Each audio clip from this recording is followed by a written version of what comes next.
from Hollywood and from all over the world to entertain you on a giant screen with the few colorful motion pictures you've been hearing about and reading It's about. showtime, folks. Enjoy the show. We're delighted to have you with us. The Drive-in Theater. You'll find something to please you to add to your evening's enjoyment. Is pleased to bring you our feature presentation.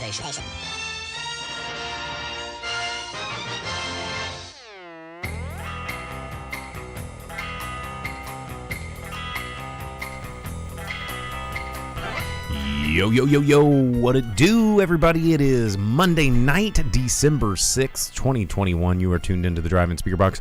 I'm your host, Bo, the boom operator. I am Slick Doggy, the grip. And we're here for another action-packed night of December fun. It's December, and that means absolutely no movies coming out, at least for the next last week, this week, and the next week, because everybody's holding their proverbial nut for like the end of the holiday season, to where they're all just like, Motor Boy. yeah, it's just gonna be like Spider-Man, and then Kingsman, and then Matrix, and then blah, and everybody's like this bukkake of blockbuster madness that just coming at you like hot movie popcorn butter. I don't like what's going on there. Just getting excited about it. Jeez, you never let me have any fun. You're the guy that calls himself Slick Doggy. Everyone calls me that. Sure they do. Well, anyway, we've got a show for tonight. No new movies in the theaters last week that we hadn't already seen or talked about. There were 2 Indian films. Did you go see any of them? No, I didn't get a chance to. Well, they had weird showing times. You know, these people at home don't have the weird Rogers Town Creek Cinema that plays all the indie films. No, but they might have some sort of theater near them that does. Hey, but a lot of the ones that I've reviewed are now easily available on Netflix and Amazon, like Anate that I watched only a couple weeks ago, and Mahasamudram. Both of those got put up within like 2 or 3 weeks of their theatrical release, and you can watch them. They're on Netflix in all sorts of languages. So yeah, how about that? Speaking of Netflix and streaming, that's probably what we're going to be talking about today. We both started watching Wheel of Time. That's about the only new thing that we really jumped into this week. I thought that this week we could just talk about some holiday movies. We could just talk about what you guys are doing. We could hit some of the people in the chat. Take some audience. You talked about, is it a Netflix movie? Yeah, it was a Netflix movie because that's all there was. Like you said, there was nothing new in the theaters near us or anything like that. All of them were old things that had been out for a while, or that we've already told you about. It's but true. I watched the A Boy Named Christmas on Netflix. So. Was his name really Christmas? I can get into it a little later. Was it like one of those But yes. Boy Named Sue scenarios? Well, A Boy Named Sue, his name was Sue. His dad named him that to toughen him up. Or like when your granny is just like, if you don't get in here, your name is Mud. What? Did you never have like a Southern granny that would just like, your name's Mud if you don't, do stuff? No. I don't know. I had 2 Southern grannies, and neither one did that to me. Double grannies. Well, hey, everybody at home, if you're tuned in to the live stream right now, let me know if you're getting any hiccups and lags and whatever. I'm trying to figure out some technical difficulties that I'm just eyeballing over here. The producer is not in the studio tonight, so I'm kind of pulling double duty again, and I don't know, it's giving me a weird deal. So, what's up there, Chef Brooks, tuning in over on Facebook. Actually, Chef Brooks and I filmed a new episode of Later with Jason Sewell. It's going to be coming out later in the new year, but might have old Chef Brooks on the show sometime soon to talk about his experience on Food Network recently. He was on Beat Bobby Flay, and can't really talk about it obviously because NDAs and all this stuff. But once the episode airs, might have him come up here and talk about what it was like being on a reality television show and Bobby Flay and how much black bean he sprinkled on everything. It'll be good. Let's see. Velvet Santa says it's a little Max headroomy and video lagging. So I'm gonna let Slick Doggy say some words while I lean over here into the computer and he's gonna stupid. Yeah, dude. He's gonna talk to you about what's going on in the news. Yeah. And I'm gonna click some stuff. Well, not too much going in the news because just wild, crazy things are happening in the country and around the world and things like that. But as far as movies go, today, December the 6th, is the anniversary of the debut of the stop-motion animation Rudolph. How about that? Came out in 1964, debuted on NBC as part of like a... Rankin and Bass? Is it Rankin and Bass? Was it I don't think Rankin so. and Bass? No, it was like Japanimation, turns out, though. But yeah, they brought it to NBC, and then later in 72 it moved to CBS. Came the holiday classic everyone knows. But yeah, it was like part of like a Power Hour multi-thing. And it was, of course, the most successful of them. So how about that? Get ready for the holidays. Also in the news, more stuff about Rust. Always things about Rust for now. There was the interview with Alec Baldwin, and prior to that, a statement from the assistant director's lawyer who agreed that Alec Baldwin never actually touched the trigger or didn't at least put pressure on it to pull it. So that is becoming ever more complicated as that situation continues to snowball.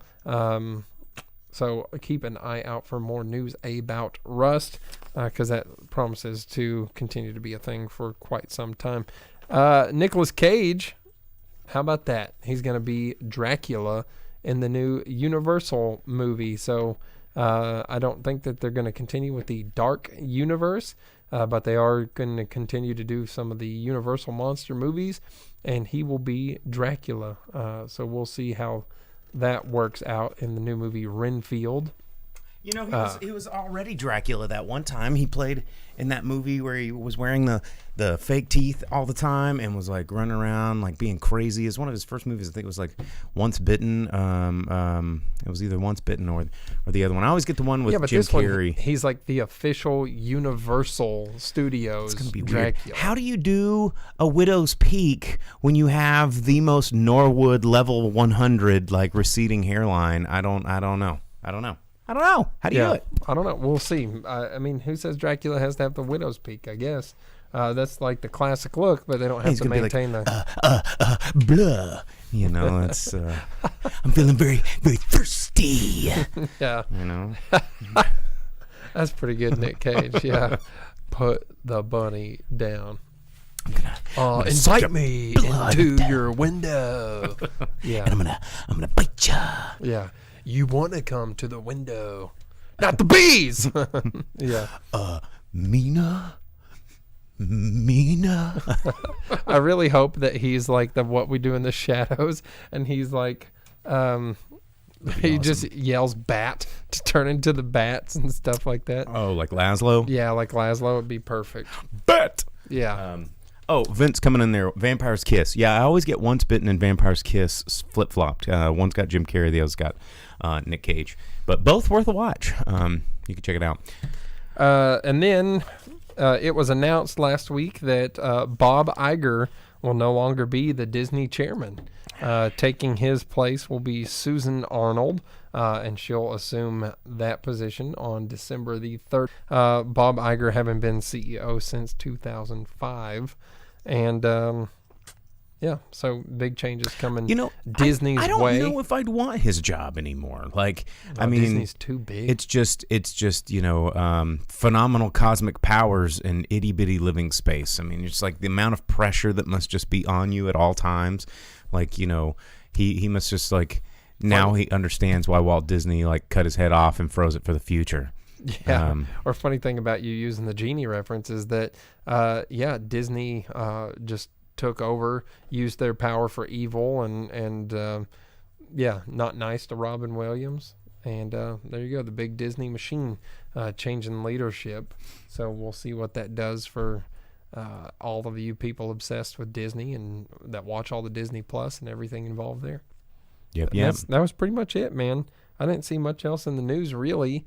There's too much actual real-life wild stuff going on. So there is. So updates. I was clicking around on the old internets there, and I think I figure out what happened is stupid internet providers. You know, I don't know if you guys like realize this about internet service providers, but they lie to you constantly. All the services that you think you pay for, you don't get any of the things that you pay for ever, because most of us are not tech gurus and don't have the equipment to like plug in and test your packet transfer rate. But they're always like, well, we promise you 60 gigabit fiber network, lightning fast upload, download, satellite link buttload. And we're getting incredibly fast download, like 100 megabyte per second download, but we're getting less than a megabyte per second upload. So that is what's going on here. Our upload speed is not choice. And when you're trying to broadcast HD video to the internet, 1 megabyte up is not choice. So there you go. I'm just going to keep hitting speed test to see if like maybe all the pings on the server will make like our ISP go, oh geez, they're looking at us, and then fix it. I like Velvet Santa's idea of if they ran Disney making it Old Yeller 2. This time it's personal. Gon' get. No, I'm staying. Rah, rah, rah, rah, rah, rah. Yeah, just like comes back not dead but only wounded from the hogs and the gunshot, and it's time for he's been upgraded by revenge. Evil scientists that he hobbled down into the valley, and there's like some sort of watership down laboratory or whatever, and it like improves him, and he comes back. And Watership Down, that's the right book, right? That's the one about like the rabbits in the lab. Yeah. There's a lab. I don't remember a lab. It was like a sad rabbit lab. I don't remember that like part. Testing on that, or maybe I'm getting confused with Secret of Nim, where all the rats were like smart because they got tested on too. Yeah. And they created a society. But Watership Down was also pretty creepy. I don't remember a lab at all. It was all in the woods. But yeah, Old Yeller could come back just like wounded and like Nick Fury and recruit Savage Sam, and they just like go on a rampage. And then the two from like what was the Journey, like the dog and the cat that was on the, what was that movie? Homeward Bound. Yeah. And just get them, and it's just like all this ragtag bunch of lost animals. Velvet Santa said our wireless G routers and helping. Listen, we're putting out the best broadcast we can that Netscape will allow us to get out there. So Netscape, the browser? Yeah. That used to be my favorite browser. Netscape, man, the little N and the thing, you know, back in the 90s internet, you know, you've heard me talk about the 90s internet a lot. Like, I miss the 90s internet. It was the best version of the internet that could have ever interneted.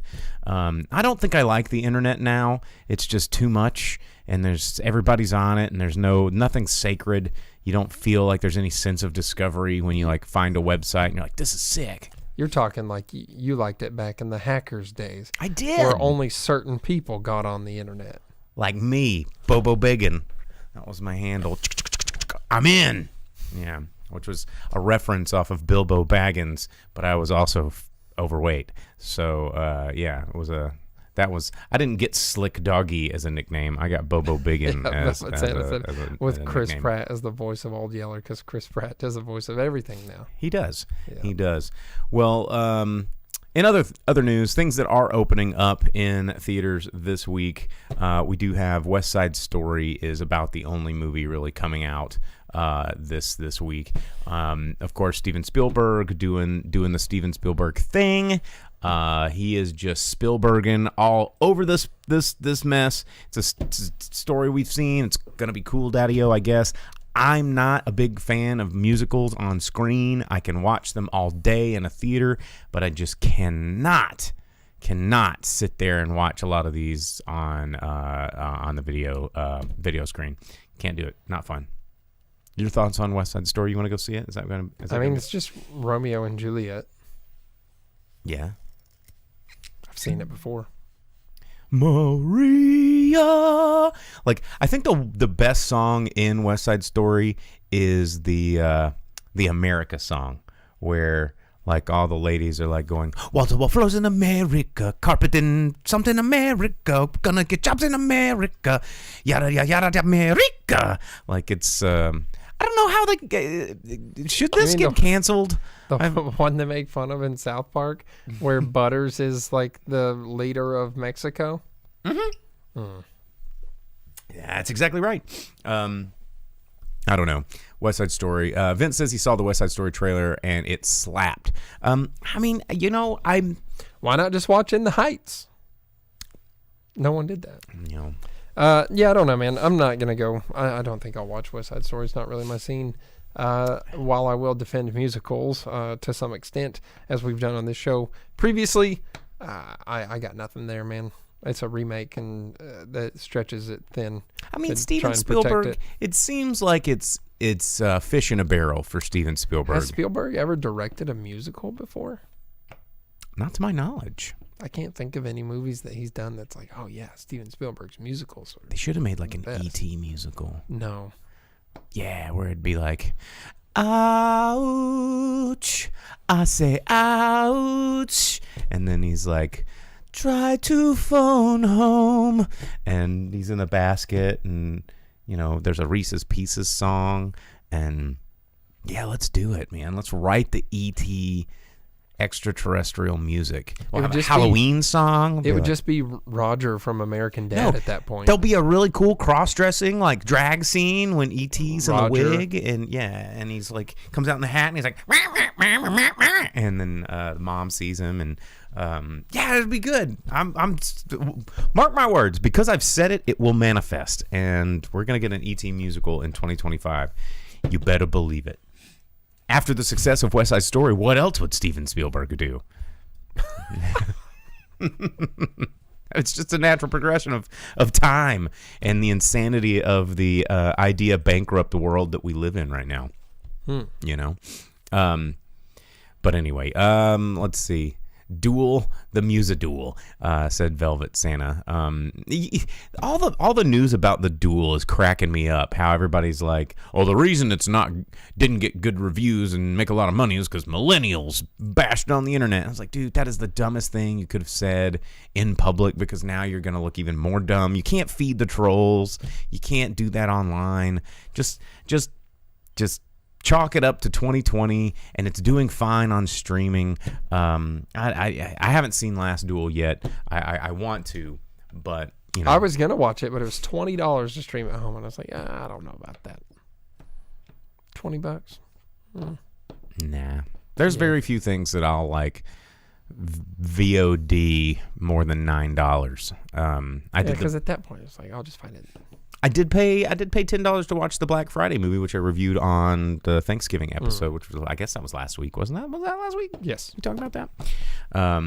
But yeah, it's a weird time in movies. We're about to hit January. January is also a weird time in movies, where there's just not much coming out. And it's going to be it's going to be cold. It's going to be streaming services, or there's going to be another plus service probably coming out. Is there one? Well, no, I was just going to say I watched the South Park post-COVID special, made-for-TV movie, but not a movie because it's made for TV. And it's just an episode of the show. Well, it's an hour long, and at the beginning of it, they make fun of the fact that it's a streaming-only special and that it's a made-for-TV movie. Knox. Hey, thanks. That it's a made-for-TV movie, but not really a movie because it's made for TV and it's on streaming services. And that's how it opens up, is them making fun of that, because Trey Parker and Matt Stone are like, we don't really like this. We don't like it at all. And it's really, really good. But everything in it is max plus to the max. And it's like TJ Maxx to the max. Oh, and I like that, though. Like I like TJ every Maxx. Business, because it takes place like 30, 40 years into the future of the characters of South Park, and everybody's grown up. They're all adults, but every business is Max Plus, etc. And there's like a new COVID strain, and it's like basically like the subscription names. Was it Google that was one of the first companies to do a plus? Because I remember Google Plus, and that failed because it was a terrible idea, and it collapsed the brilliance that was Google Reader, and then they tried to make their own Facebook. I don't know if you guys Google Plus was the Facebook, yeah. So, but for those of us that were like early like hacker style internet users moving into this new frontier, we were using Google Reader, which was a really cool RSS aggregator that you could share things with your friends, and you could do very limited commenting, but you could only share like articles. Hey, thanks, Night Owlish. And it was really, really cool. And I met a lot of really cool people. Actually kind of weirdly became friends of the one of the CEOs of Yelp, who's married to a CBS news anchor. His name's Luther Lowe. You can look him up. But we were Google Reader bros. We had all these Reader bro friends, and it was weird. And then all of a sudden, they're like, we're going to do Google Plus. And then everyone's like, no one wants this. And they go, no, everyone wants this. And then no one wanted it. And it was a terrible thing. I had like one big time nerd friend that was way into the idea, and then it happened, and he was like not so vocal about it anymore. Now Facebook's trying to do this meta thing, and you've seen, if you've read on the news, everybody's like going out and like trying to strike virtual gold by buying fake real estate that's in the ether somehow, and it's worth money. I don't know, the NFT things, like I can barely wrap my head around cryptocurrency, and the only reason I buy into that shit is because our old producer is a big crypto nerd, and he tries to explain it to me, and I'm like, all right, I kind of got it, but these non-fungible tokens, whatever, dude. It just sounds like somebody's trying to sell you some snake oil, if you ask me. But Bitcoin took a big hit. Did you see that? Yeah, but it's already back up. Yeah. I missed the hit because I would have bought some more, because that's called on sale. And but anyway, it's strange, and I think movies and streaming services we're really entering a period post, because it's an interesting time right now, because production is ramping up. Like movies are being produced like crazy. There's a new movie being shot here in Northwest Arkansas called 5,000 Blankets going on right now, and there's I think there's a Paramount a big Paramount show new series that's going to be shot here in Northwest Arkansas too, and it's like True Detective big. Is it another one of their Yellowstone spin-off things? I don't know, probably it would fit. I want to watch that 1883 with Sam Elliott or whatever. It looks good. It looks good. I do think it's going to be a period piece, though. I mean, anything that's like the 90s and earlier is a period piece at this point. But yeah, I mean, production's ramping up left and right. Stuff is being made left and right. But theaters still haven't quite gotten their feet yet, and there are more and more streaming services than ever before, and they're just going to keep popping up. People are just adopting them because they're like, well, okay, I guess I'll get Apple Plus and HBO Max and Cine Plus and Cinnabon and ESPN Minus, and they've got all of them, and people are getting used to paying for it, and it's becoming normal now, and I don't like it. One of our viewers, Vince, sent me a message the other day about how Hulu's prices or Disney Plus prices are going up soon, and you get like the 3 bundle, the Hulu, Disney, and ESPN, whether you want it or not. So it's not an option now, which it was just like cable. Yeah, it was one of those things where it was like no reason not to have it, but at the same time, I never used Disney Plus, and I have never even considered logging into ESPN Plus, but I have them because they were part of like the Hulu bundle. Everybody's like, cut the cable and connect the umbilical. Streaming is very, very strange. My grandfather, grandfather and grandmother, they were talking about like getting rid of cable, and my mother's like, no, you do not need that burden of choice.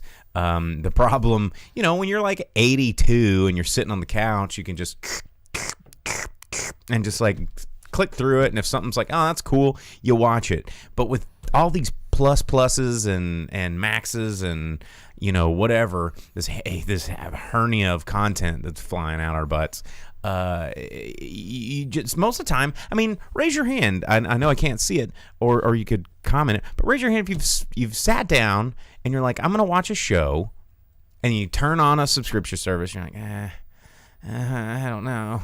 And then you go to the other button, like the Amazon Prime, and you're like, I don't know. And then you hit Hulu, and you're like, oh gosh. And then an hour has passed, and you're just like, screw it. That was me yesterday, yeah. And when you have someone else there, it's, what do you want to watch? I don't know. I mean, what do you want to watch? Well, I don't have any idea. I like Velvet Santa's suggestion over on Twitch. He says, I wish we had scrambled streaming services where you could kind of make out the picture, and that would be great. Like, you know, I don't know if I've talked about this on the show or not. I think I have, but you know, I learned how to solder by trying to make a cable descrambler when I was a teenager. Like I bought plans on the internet. I mean, I'm sure it was I could have worked. I don't know. But I paid money, and they mailed me these schematics to build my own cable descrambler. And I sent the coupon from the back of the magazine off. Yeah, and it was like on, you know, the dark web or whatever. I mean, there was no dark web. It was all dark web back then. And it was like a chapter in the Anarchist Cookbook, you know, the text file that I got from a Wares subgroup. And anyway, so I went to like Radio Shack and got my like diodes and resistors and all this kind of shit, and it did not work. It looked like the hat that they put on Vince Clortho and Ghostbusters, like Rick Moranis' character. He's just spaghetti wires going everywhere, and I was like, all right, these titties are mine. And it didn't work, but I did learn how to solder. Should have put the bra on your head like in Weird Science. I know. That would have been pretty awesome, and a girlfriend would have spit out of the cable box with superpowers. I should probably still try that. Might be more successful than current life. Vince says, I haven't surfed in forever now that I have unlimited choices. It's funny how I never stumble onto something now. You don't, and that's the weird thing. That is the burden of choice.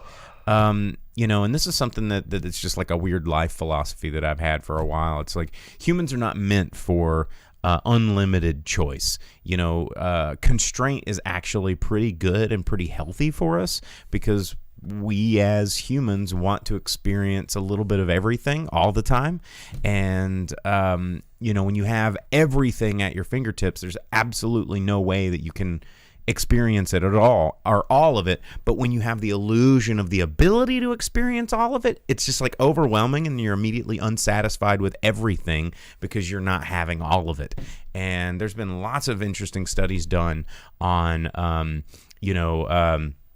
people's fascination with choice. I mean, it's the whole reason. I can't remember what company did it, but one of the biggest dudes, it was like a barbecue sauce company, and they're probably, I think they're being credited as the people responsible for like these flavor of the month things that you see, like Oreos and M&Ms and like all these, you know, each month it's a flavor you're never gonna see again. It's just right now you're gonna get it and you're gonna taste it and you go, that was good, can I get more? Nah, we're done, we're on to the next one. You've tried it and we got your money. But the CEO of that company said, it's like, why would I spend so much money trying to develop the perfect product that will get people hooked time and time again, when I can just make a half-ass version of whatever product, it's flavor of the week, that they're going to want to try every single time. And he was a genius. I do like to try those flavors. You did literally just bring me a cup of pumpkin spice noodles for me to try. And I'm going to try them because I'm a human being, and that's what we do. Listen, I saw them. I was like, those are weird. And I bought 2. And then I got asked, why are you buying 2? I said, well, it might be good. And I need to share one with my friend. So there it is. Mm-hmm. As Knox said on Twitch, as the great poet Bo Burnham once said, a little bit of everything all of the time. Yeah, he did a really great song on his latest Netflix special about that. It's entertaining, it's fun, but it's also incredibly depressing. The ennui that you will get from watching that special is massive.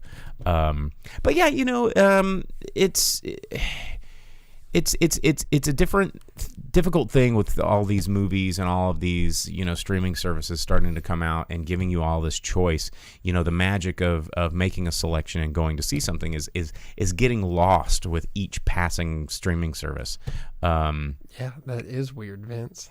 Oh, Vince over on Twitch says, is it weird to say I can totally see Jake's mustache covered in barbecue? I don't know, is this like a fantasy? I don't know. Let's move. Is this going to be premium content? Let's move ahead. We have things to review. Turns out we have movies to review. We do? I didn't watch anything. So weird. Yeah, you watched The Wheel of Time. You watched some of The Wheel of Time, and I watched The Wheel of Time. That's right. We'll talk about that. The last thing I want to do on the show, which is not right now, is I bought this, and I thought it would be, because remember last year we did the Gremlins Advent calendar. Well, now I found a Christmas story. It has calendar. All of the Bumpkus's dogs. Yeah, look at that. Yeah, it's got all kinds of fun stuff, and I thought that we could crack this open, and just like last year, we will do like a week at a time, because we can't do every day because we're not up here every day. So we'll crack open the first week of December here in a little bit on the show. But Night Owlishly is so hesitant to start Wheel of Time. Well, we did. Let's talk about some Wheel of Time. Wheel of Time, of course, based off of the Robert Jordan novels. There's a lot of them. And these books go back into, how old are these books? I forget, because I read them in high school. And I didn't get through all of them because they're long and some of them a bit tedious. But they're good. They're very good. It's kind of like reading. I mean, Robert Jordan's character, like the main character, is, you could tell. I haven't done a lot of Robert Jordan, digging up history facts or whatever, but reading these books and then watching it on screen for the first time, it seems like he really enjoyed D&D, because it's like the perfectly crafted, D&D campaign group. There's like a ranger, a bard, a thief, a barbarian, a wizard. There's like all the archetypes that you would like have in a well-rounded D&D adventure group are represented here in this campaign. But one of the interesting things about this Amazon thing is how conveniently and amazingly diverse all the cast is in this fantasy world. I mean, we were just talking off camera, and I think Jake's probably too shy and embarrassed to say it on camera, but it was just like this little small village of like a small forgotten mountain town. Yeah, little a town nestled in the mountains where no one knows that they exist, and they're away from the world and the safeties of it, and they can pretend that troll minotaurs don't exist. And no one's really been to the Twin Rivers, but there's like Indian people and black people and Chinese people and white people and a red-haired guy for some reason, and like they're all there, and it's like, are they just inbreeding that hard in this community that they all have very stark different bloodline character traits? I don't know. Like, Amazon's trying really hard with this, and I get it. I totally understand why. Diversity is important, and I don't want to say, no, make them all white. I don't give a shit. Make them all purple. I don't give a shit. Just tell the story and make it make sense in the world that you create. It's called following the rules of your own narrative. And, if they had a guy in a modern day wheelchair rolling up, it would have just been like, oh God, here we go. But that's a little funny. But for the most part, the first episode to me was difficult to get through. It was tough. I had a really, really hard time watching it, and it was only an hour long, and it seemed like it was 3.5 hours. Oh, I fell asleep during the first episode and then had to go back and rewatch it, and I was like, man, because one of the things that I think made Game of Thrones and Lord of the Rings both resonate so hard as a fantasy, anthology or whatever they call those things, is that they were light on magic. Like Gandalf, when he never really did a whole hell of a lot of magic. There was the smoke fire dragon thing, but that looked more like fireworks. And then when he just Balrog, and then it was just a bright light, and then you kind of turn away, and you're not witnessing all of this hocus pocusery. And watching a person throw fireballs out of their hands is just real stupid. And it just doesn't work. And then, Game of Thrones was just real magic light too. I mean, they backed away of a lot of that. The sword part's a lot of fun. The sorcery part kind of gets a little strange. But in Wheel of Time, that first episode, they're like, watch this, and it's like air magic, earth magic, fireballs, lightning, and you're like, what the hell is going on? This looks so bad. Yeah, it did not look good. And yeah, Vince says Gandalf's not a conjurer of cheap tricks. No, he is not. Wouldn't it be cool if he did summon like the Rock Band Cheap Trick? And he's like, that would be sick. Yeah. Your mommy's all right. Dad is all right. Like, but Balrog will not pass. That'd be sick. Yeah. Yeah, well, so that too, but one other thing that Lord of the Rings and Game of Thrones did, and this was something that my girlfriend and I talked about after watching the Wheel of Time first episode, is the magic thing, but also the Wheel of Time was like, here's a world that exists and it's way too complicated. Hope you figure it out. Have fun, bye. And that was all you got. And it was like, there's all these sorcerers, there's these different covens and convents, and there's like 7 colors of the Aes Sedai, you guys, and we've only seen 3 of them. Yeah, like all sorts of weird things in there, and they're just like, who cares if you have info or not? But at the beginning of the Lord of the Rings movies, at least, they're like, here's kind of the soft entry into this world, and it expands as you find out about the world, as the hobbits find out about the world, and it expands and you learn more along with them. It's all there and it's all established and it all has its history, but you find out about it with like, them. I don't know what's going on in this white tower, but like everybody else seems to know. Yeah, you're eased into it, and it's all there. Same thing with Game of Thrones. It's like, hey, you get like Northfell, and then you flow into the world and learn more about it with the characters and things like that. Star Wars, perfect example. That was the whole idea that George Lucas did. It was like, you find out about the galaxy with Luke. You're stuck in a small area so that everything isn't just thrown at you at once. You are thrown into a world that exists. There's complicated politics and lives and there's different beings and things like this that you have to learn about, but you're eased into it before it expands out and becomes a more flushed out world. But all of that is there at the beginning too. This one it's like, guess Full what, throttle. dude, there it is. Well, and that's interesting too, because that's not Robert Jordan's writing style. Sure, like, but that's how the show Yeah. should have borrowed more, like, because that first book, there's 300 pages of just like walking down a road, and like the crickets chirping and describing the different areas of which these people live and thrive and what makes them these people and why they've adapted to these places that they live. And you get more of it. It spends a lot more time on individual characters. Like Perrin's like my dude. I like who doesn't like a dude that can talk to wolves? That's pretty badass. Like, is that the ginger boy? No, he's the barbarian kid. The bigger one. The guy who had the blacksmith wife? Yes. Oh. That axed her.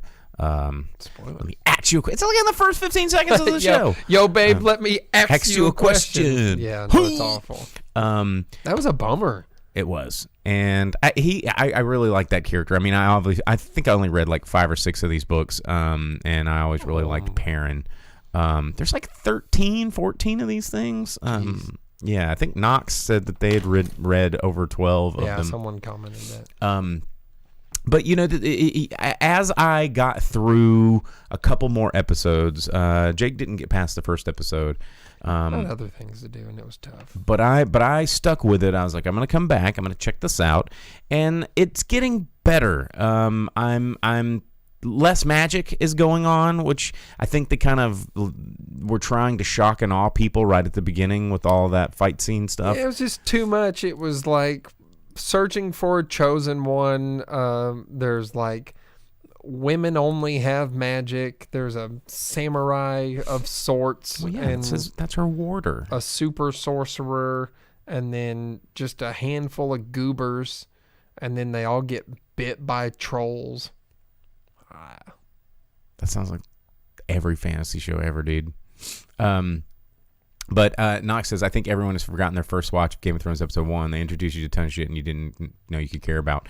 Yeah, but that's what you still get eased into it because it starts out. It's like Ned and the kids in the woods, and they behead that guy, and you're like, why did they chop this dude's head off? And then they encounter the wolf puppies, and they make their way back to the city, or at least the castle walls, the keep. And the world starts to blossom from that. This one's just like holds you over and like drops you right in the middle. It's like sink or swim. You're on the run immediately. Yeah. And like I said, though, it slows down a little bit. I think that they just that episode 1 was a little too full throttle for new viewers to kind of just.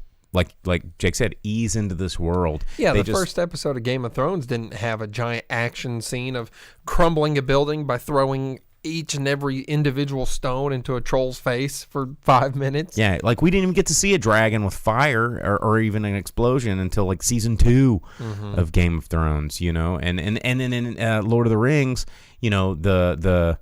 we didn't see big troll armies until a little while later. We saw one of those ring wraiths just kind of being like Shire Beckins, and then you didn't get a whole lot of. There was the fight in the halls of the dwarven mines. It was at the end of the movie, though. Yeah, it was at the very end of the movie. Yeah. And that's a movie. It's a little bit different. Pacing's true. A little bit different. But anyway, Wheel of Time. I'm going to keep giving it a chance. I don't know. I'm not sure how I feel about it yet, but it is high budget sword and sorcery, which I usually sign up for. I'm glad that they're not using so much magic now as the series has progressed, but hopefully they'll keep it that way and get more into character creation. But we'll see. I don't know. I may continue to give it a shot, but right now it was there was nothing of interest for me there. It all seemed real goofy. When is Amazon planning on launching that Lord of the Rings show? Yeah. Who knows? Last I saw it was like April of next year maybe, but I really doubt that. Did you hear that they're planning on Netflix has already ordered an animated spin-off, I think prequel to The Boys. It's called The Boys something else. Well, The Boys is on Amazon, so that's what I said. Amazon. Oh, okay. Did I say something else? Did I say Netflix? We were talking about too many streaming services at once. Knox asks, did you watch Arcane though? Makes me want to play that godforsaken game. I have not watched that. No, but I saw it advertised. Yeah. But anyway, Wheel of Time, it's on Amazon Prime. You can check it out. New episodes every Friday. I'm going to keep my ear to the ground. Oh, they're doing one at a time? Mm-hmm. I hate that. I don't like that. What? I do like that. No, I don't like. That's why I got rid of TV. I don't want that 1 week at a time horse crap. I want to watch it all at once. You're a part of the problem. No. I need it all. I need it all now. I want it all. Yeah. No, that's terrible. You know what? Where I did see that Arcane advertisement was on Netflix, where I watched A Boy Named Christmas. It's a new movie. Looks like it's CG, but it's actually mostly live action. Talking about Game of Thrones. It has at least one character from that. It has multiple professors of Hogwarts. Maggie Smith is there. Stephen Merchant does a voice. The guy that played Dario from Game of Thrones is there, and the Professor Slugworth is in it. So there's Kristen Wiig is in there, if you like her, whatever. But it's a story about a boy in Finland named Nicholas, and his mom always called him Christmas, and his dad goes on a journey to try and find Elfhelm, and find that magic is real because it'll make him rich, because the king wants to provide hope to the country again and help enrich the people's lives, and whoever brings back proof of Elfhelm will get big dollar bills. And of course his dad gets lost. Kristen Wiig's the evil aunt that ushers him off into the woods to freeze to death, so he just goes to look for his dad, discovers the elven lands and finds out they've kidnapped an elf, so he has to use the power of hope that generates magic to rescue the kidnapped elf, befriend the reindeers, have his talking Stephen Merchant mouse, and learn what the meaning of Christmas is, why his mom called him Christmas, because no one's ever heard that word before, and then how to spread the cheer of the holiday and bring hope back to Finland via Christmas magic. Well, speaking of that part of the world, it's not bad. And it's okay. Christmas. It's a kid's movie. You guys know that tonight is Krampusnacht? Santa's best helper. Oh, yes. Yes, the Christmas demon. If you guys didn't know, December 6th, which is right now, tonight, is Krampusnacht. Make sure that your naughty little kids are safe, because Krampus may come down or just kick your freaking door in and snatch up your little babies and throw them in his haversack and then take them back to enslavement somewhere. When's that director's cut of that movie coming out? I think probably this month sometime. I mean, if it's not this week, then they're missing the boat. But parades are happening in other parts of the world. I was thinking about if Pinpoint was open tonight, I was going to do a Krampusnacht thing, but I might do that later this week. I don't know, because I do have life-size stand-up Krampuses that are awesome. But if you've never seen the Krampus film that came out, it's the American version of it. It's pretty good, and there is, like Jake just mentioned, a remastered extended director's cut edition that's supposed to be coming out this year. So, well, no mention of Krampus in A Boy Named Christmas. Well, that's dumb. So he's not there, but there are truth fairies. That's a thing, I guess, and trolls. Trolls exist in it. So, yeah. All right. If that's not exciting for you, it wasn't bad. It was a fairly decent kids movie. It's on Netflix. Adventure. It's goofy, but it's all right. CG's goofy, but yeah, that would have been cool if they would have had Krampus in there. So Krampus is fun. I think next year we're going to see a lot more. I mean, Krampus is coming around in the States, man. Since it's an origin story of Nicholas Christmas, maybe in the next movie they can have where he brings in Krampus. He's like, you know what? Fuck these kids. Mm-hmm. Indeed. All right. Well, you want to hit this advent calendar before we run out of time? Yeah, let's do it. Okay, guys, if you're tuning into the live stream, if you're tuning into the podcast, the audio-only version, which you can get anywhere you download your podcast, you're not going to see this. But if you subscribe to our Facebook, our Twitch, or our YouTube, we do this live, and it comes on every Monday night, 8 o'clock Central Standard Time, and you can get in all this chat, and you can see what we're doing here. So, speaking of seeing things and schedules, in the comments going back, Vince said that Amazon's supposed to be bringing out Lord of the Rings in September. Oh, yeah. So there you go. Where's I can't find my desk camera. Oh, there it is. Okay, I just got to find my buttons. All right, let me get my tools. Okay. For the Zoom. Yeah, so we can get a little zoom in. So right here we have the Christmas Story Advent Calendar. It is I don't know why it's only 24 days of fun, because I think they missed the memo on how many days are in Christmas, or when does Advent start? Maybe is that a religious thing? Christmas is on the 25th. Is that so 24? Well, I want 31 days of fun. Screw this thing. It's December. I don't know. New Year's counts. No. All right. Yes, it does. I need more out of my Christmas things. Let's get Advent calendars down to 34 days. Okay, so I popped the lid. I need to get more of this tape off. This is a ASMR unboxing video now.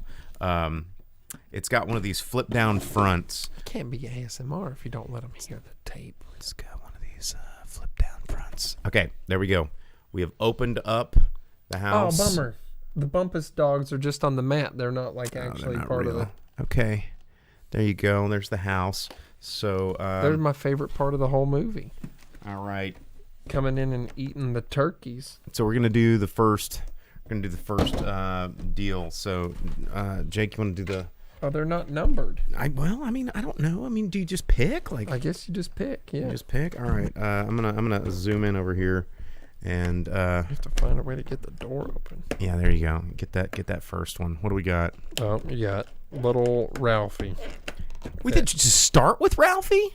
Yeah, man. Is he he's stuck. Bunny Ralphie or no? Just regular everyday shoot your eye out.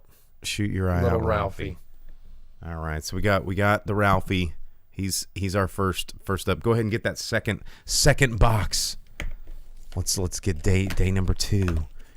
Oh, Ralphie's little brother. Oh, with the all big scarf wrapped up. Jeez, they don't want you to get your. They don't want you to choke on them. There you go. There we go. Wrapped up. I can't move. And he falls over. And he has to pee.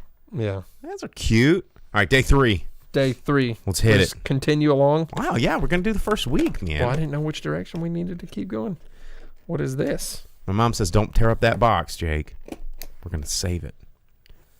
Oh, that's the one of the little toys that he has. It's a little Zeppelin. Yeah. Yeah, there. Got the little Zeppelin. I don't remember the right blimp. there. Is that one of the... Oh, is that the toy that his brother gets from under the tree? Under the tree. Oh. All right, next one. Got the 4th. Is that the mom? Ralphie's mom. She's about to make a phone call. Force some kid to have to eat soap. She's gonna spank some bottoms. Said the word, the mother of all cuss words. Except I didn't say fudge. All right. Here it is. What is that? Butt?